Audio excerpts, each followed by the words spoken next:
New details have emerged regarding how the Sony Spider-Verse is run differently from the MCU. With the release of Venom impending, more light has been cast on the developing Spider-Verse at Sony. The studio struck a deal with Marvel years ago to allow Spider-Man to be part of the Marvel Cinematic Universe. In addition to that, Sony is developing their own franchise drawing from the numerous characters they have at their disposal. The Spider-Verse, or what is now being dubbed internally Sony's Universe of Marvel Characters or SUMC, goes beyond Spider-Man. Venom will be their first outing, but is by no means their last. Sony's licensing agreement with Marvel includes rights to roughly 900 characters. The idea is to spawn a series of sequels and standalone films starring characters that populate the Spider-Man universe if Venom does well. Sony already has plans for films about Morbius the Living Vampire, Kraven the Hunter, Silk, Jackpot, and Nightwatch. They are no longer making a silver and black film, instead choosing to make two solo films.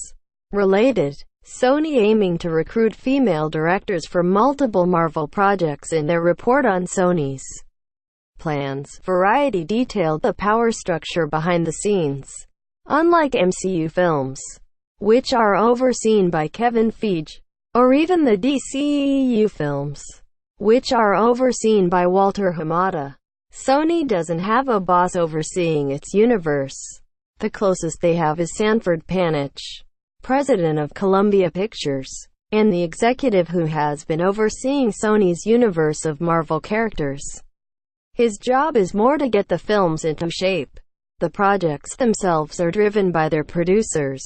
Former Sony film chief Amy Pascal is producing the sequel to Spider-Man Homecoming in the Silk film. Your Sony executive Palak Patel is overseeing Morbius and played a key role in Venom. Other Sony Marvel movies will be produced by Avi Arad and Matt Tolmach.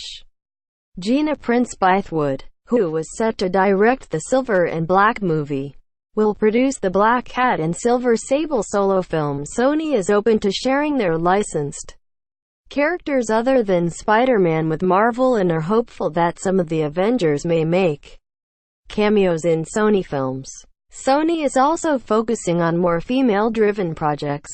Another departure from the MCU, who will have their first female-led film with next year's Captain Marvel.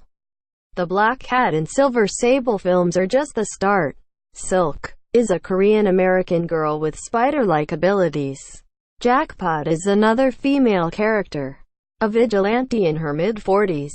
Sony's disjointed leadership may work in their favor. It could produce richer and more varied stories starring many different characters. They will tie into a larger universe but won't have to follow a linear timeline. Different producers will bring new takes to the universe. The focus on more diverse stories is a prime example of that. Sony has a large stable of characters to draw from and many opportunities of crossovers. The SUMC promises to be an interesting addition to the other comic book franchises. Source: Variety tags. Venom looking for an AD-free experience on Screen Rant.